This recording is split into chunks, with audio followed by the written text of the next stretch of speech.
Assalamualaikum warahmatullahi wabarakatuh. Perkenalkan, nama saya Serina. Saya sedang menempuh perkuliahan di Universitas Sulawesi Barat, mengambil jurusan pendidikan matematika. Nah, saya akan membuat video pembelajaran untuk memenuhi salah satu tugas mata kuliah saya, yaitu belajar dan pembelajaran. Nah, di sini teori pembelajaran yang saya akan gunakan yaitu model direct instruction, terus pendekatan teacher-centered learning, strategi pembelajaran ekspositori, terus metode ceramah. Nah, agar adik-adik dapat memahami teori pembelajaran tersebut, saya akan menjelaskan satu persatu ya. Yang pertama adalah model direct instruction atau pembelajaran langsung.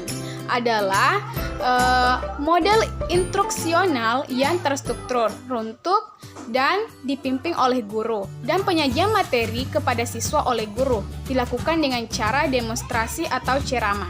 Dengan kata lain, melakukan pengarahan proses pembelajaran atau melakukan instruksi kepada siswa, sedangkan siswa diarahkan oleh guru. Yang kedua adalah pendekatan teacher-centered learning. Pada pendekatan ini, pembelajaran berpusat pada guru sebagai seorang ahli yang memegang kontrol selama proses pembelajaran dalam aspek organisasi, materi, dan waktu. Yang ketiga adalah strategi pembelajaran. Nah, strategi pembelajaran ini yaitu ekspositori.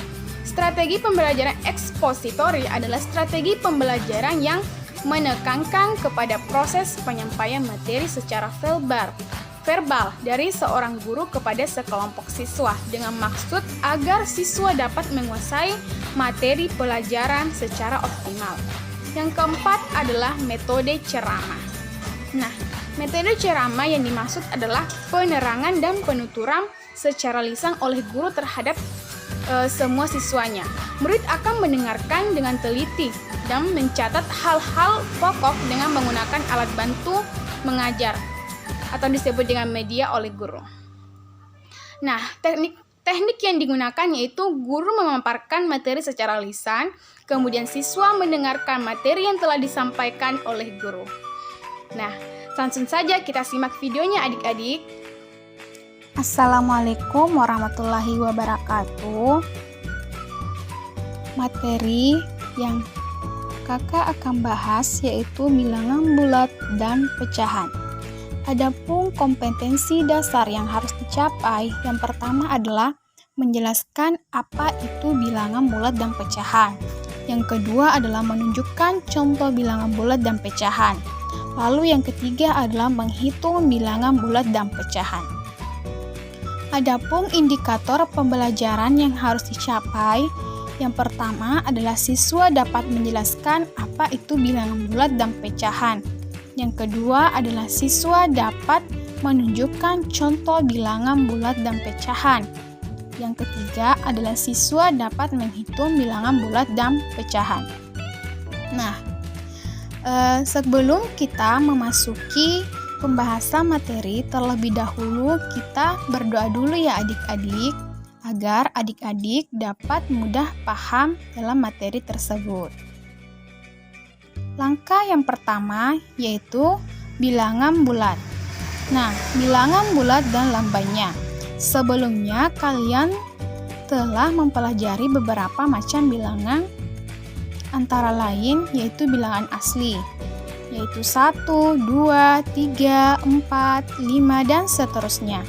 Bilangan cacah, yaitu 0, 1, 2, 3, dan 4, dan seterusnya. Pada garis bilangan terdapat beberapa di sebelah kiri 0. Bilangan-bilangan minus 1, minus 2, minus 3, minus 4, minus 5, dan seterusnya disebut bilangan bulat negatif.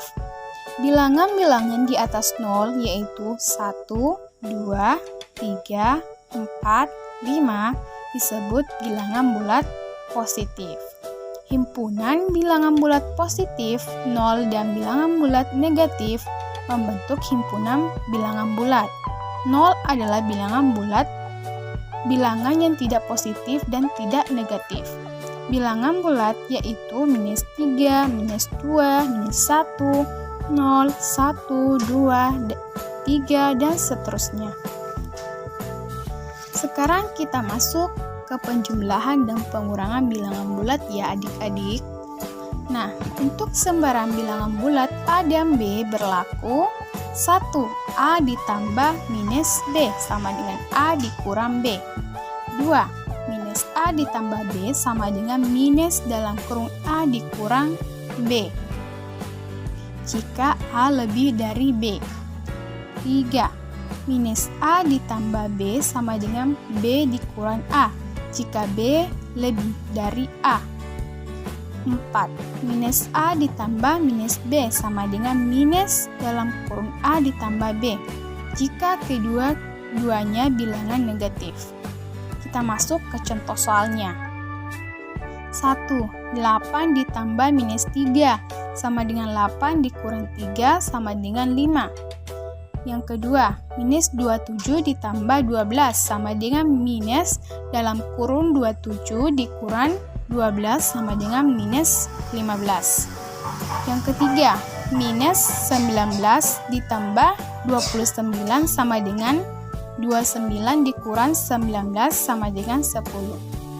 4. Minus 36 ditambah minus 58 sama dengan minus dalam kurung 36 ditambah 58 sama dengan minus 94. Selanjutnya kita masuk ke sifat-sifat penjumlahan pada bilangan bulat. 1. Yaitu komutatif. Biasa disebut dengan pertukaran. Nah, untuk sembarang bilangan bulat A dan B berlaku jika A tambah B sama dengan B tambah A. Yang kedua adalah asosiatif atau pengelompokan. Untuk sembarang bilangan bulat A, B, dan C berlaku dalam kurung A tambah B balas kurung tambah C sama dengan A ditambah dalam kurung B tambah C balas kurung. Yang ketiga adalah unsur identitas. Di sini unsur identitas di penjumlahan ada angka 0. Jadi bilangan apapun jika dijumlahkan dengan 0 hasilnya bilangan itu sendiri. Yang keempat yaitu sifat tertutup. Nah, jadi bilangan bulat jika ditambahkan bilangan bulat ya hasilnya adalah bilangan bulat. Selanjutnya kita masuk ke perkalian bilangan bulat. Hasil perkalian bilangan bulat positif dengan bilangan bulat negatif adalah bilangan bulat negatif.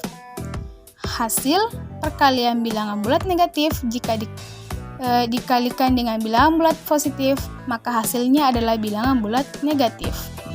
Nah, jika hasil perkalian bilangan bulat negatif dikalikan dengan bilangan bulat negatif, maka hasilnya adalah bilangan bulat positif. Dapat kita lihat pada contoh soalnya. Yang pertama adalah 6 dikali minus 10 sama dengan minus 60. Yang kedua adalah minus 10 dikali 3 sama dengan minus 30. Yang ketiga adalah minus 12 dikali minus 3 sama dengan positif 36. Untuk memahaminya, yuk kita berlatih mengerjakan soal latihan tersebut adik-adik. Selanjutnya, kita masuk ke sifat-sifat perkalian bilangan bulat ya adik-adik. Yang pertama adalah asosiatif, maka A dikali B dikali C sama dengan A dikali dalam kurung B kali C. Yang kedua adalah komutatif, A dikali B sama dengan B dikali A. Yang ketiga adalah distributif, yaitu A dikali dalam kurung B tambah C sama dengan dalam kurung A kali B balas kurung ditambah dalam kurung A kali C balas kurung. Selanjutnya kita masuk ke pembagian bilangan bulat ya adik-adik. Yang pertama adalah jika bilangan bulat negatif dibagi dengan bilangan bulat positif menghasilkan bilangan bulat negatif. Yang kedua adalah jika bilangan bulat positif dibagi dengan bilangan bulat negatif menghasilkan bilangan bulat negatif. Nah, Jika bilangan bulat negatif dibagi dengan bilangan bulat negatif menghasilkan bilangan bulat positif. Selanjutnya kita masuk ke pembagian bilangan 0. Untuk sembarang bilangan bulat A, maka A dibagi dengan 0 tidak terdefinisi. Contoh, 3 dibagi dengan 0 tidak terdefinisi. Untuk sembarang bilangan bulat A dengan A tidak sama dengan 0, maka 0 dibagi dengan A sama dengan 0. Contoh 1. 0 dibagi dengan 4 sama dengan 0. 0 bagi 10 sama dengan 0. 0 bagi 50 sama dengan 0. Selanjutnya kita masuk ke pecahan. Pertama-tama kita harus mengetahui apa itu pecahan ya adik-adik. Nah, di sini definisi dari pecahan yaitu bilangan yang ditunjukkan oleh suatu bagian dari total keseluruhan. Bilangan pecahan adalah bilangan yang dinyatakan dalam bentuk A per B. A, B bilangan bulat dan B tidak sama dengan 0. A disebut pembilang dan B disebut dengan penyebut. Nah, adapun jenis-jenis pecahan, yang pertama adalah pecahan biasa.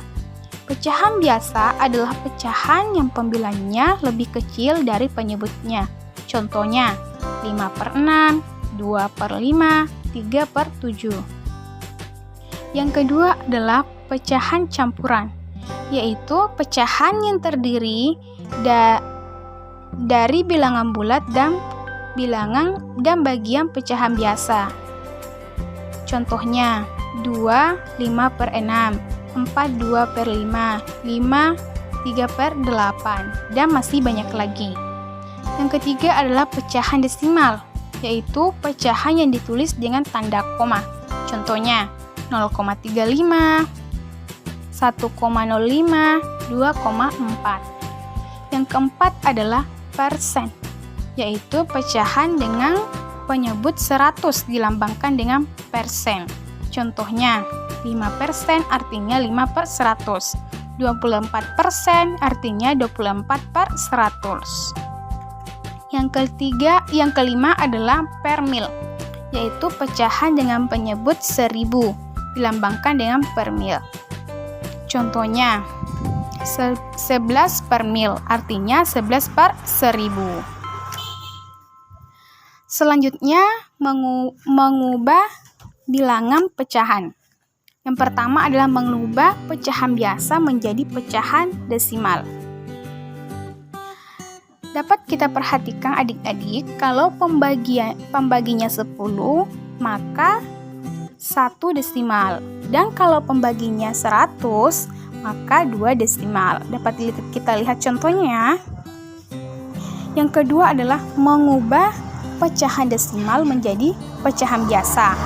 Contohnya, dapat kita lihat, perlu kita ketahui bahwa 0,25 memiliki 2 desimal, berarti per 100. Jadi, 0,25 sama dengan 25/100.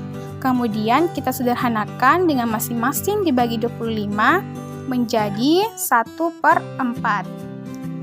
Contoh yang kedua yaitu 2,4. Dapat kita ketahui bahwa 2,4 memiliki 1 desimal, berarti per 10. 2,4 sama dengan 24/10. Nah, masing-masing kita bagi 2 sama dengan 12/5. Kita sederhanakan lagi, 12 dibagi 5 sama dengan 2, sisa 2. Yang ketiga adalah mengubah pecahan campuran menjadi pecahan biasa.